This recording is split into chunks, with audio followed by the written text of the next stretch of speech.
Hi, I'd like to share with you a bit of scripture from 1 Samuel chapter 15. This is talking about King Saul um, and Samuel the prophet. Uh,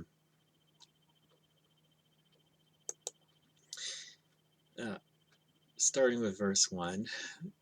Samuel also said to Saul, "The Lord sent me to anoint you king over his people, over Israel.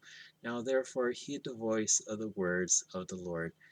Thus says the Lord of hosts, I will punish Amalek for what he did to Israel, how he ambushed him on the way when he came up from Egypt. Now go and attack Amalek and utterly destroy all that they have, and do not spare them, but kill both man and woman, infant and nursing child, ox and sheep, camel and donkey." So Saul gathered the people together and numbered them in Telaim, 200,000 foot soldiers and 10,000 men of Judah. And Saul came to a city of Amalek and lay in wait in the valley.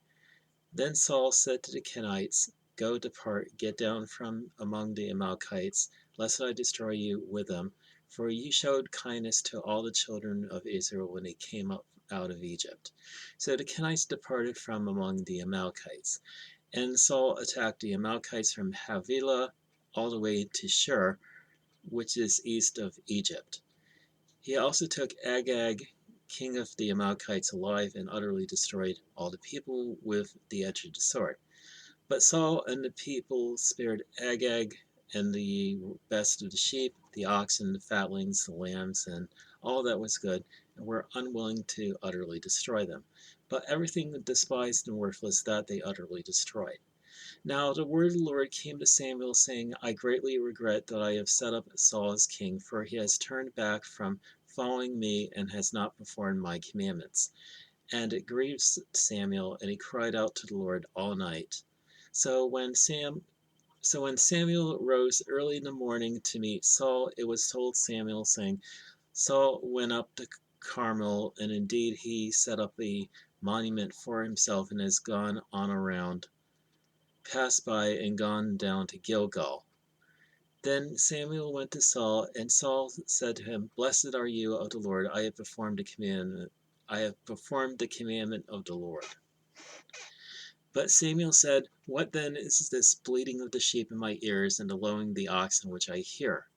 And Saul said, "They have brought them from the Amalekites, for the people spared the best of the sheep and the oxen to sacrifice to the Lord your God, and the rest we have utterly destroyed." Then Samuel said to Saul, "Be quiet, and I will tell you what the Lord said to me last night." And he said to him, "Speak on."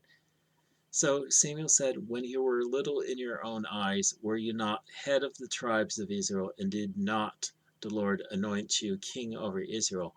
Now the Lord sent you on a mission and said, 'Go and utterly destroy the sinners, the Amalekites, and fight against them until they are consumed.' Why then did you not obey the voice of the Lord? Why did you swoop down on the spoil and do evil in the sight of the Lord?" And Saul said to Samuel, "But I have obeyed the voice of the Lord, and gone on the mission on which the Lord sent me, and brought back Agag, king of Amalek. I've utterly destroyed the Amalekites." But the people took of the plunder, sheep and oxen, the best of the things which should have been utterly destroyed, to sacrifice to the Lord your God in Gilgal.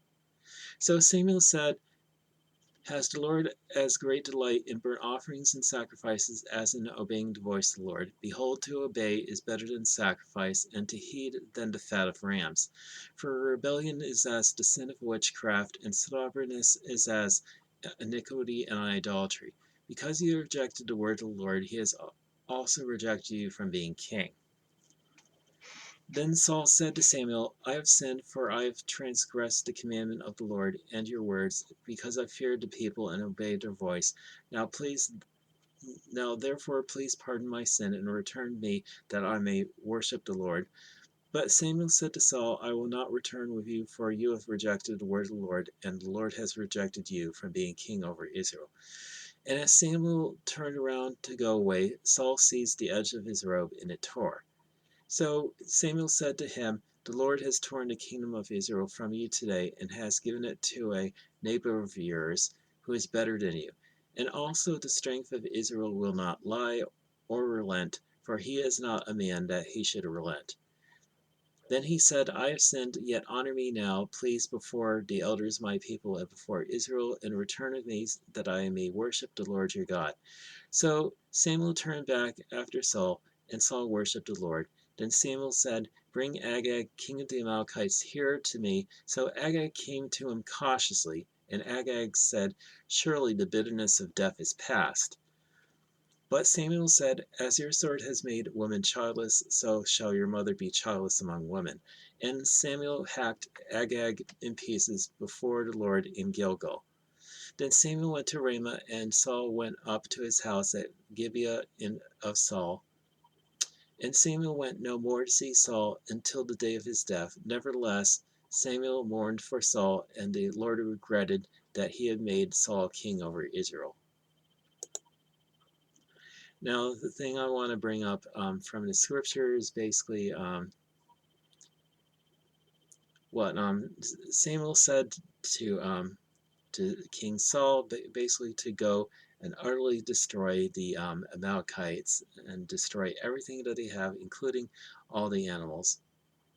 But Saul decided to spare the best of the animals and to spare the king, basically to have him as his personal trophy, and that really made the Lord angry, and decided that Saul was not the best fit for being king over Israel. And when Saul returned from his victory over the Amalekites, Samuel had it out against Saul, basically saying, "Has the Lord a great delight in burnt offerings and sacrifices as he does in obeying his voice?" I mean,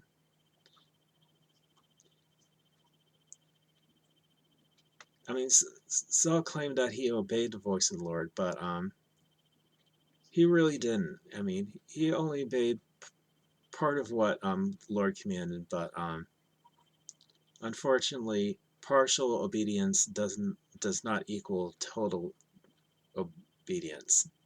I mean, in God's eyes, it partial obedience is total disobedience. And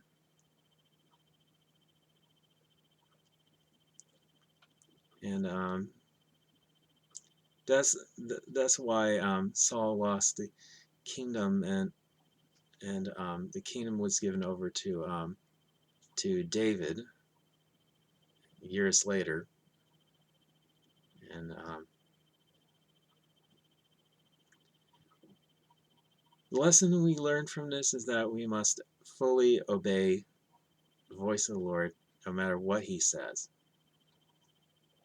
And that's what I'm going to leave you with this morning. So, have a good day, and God bless you.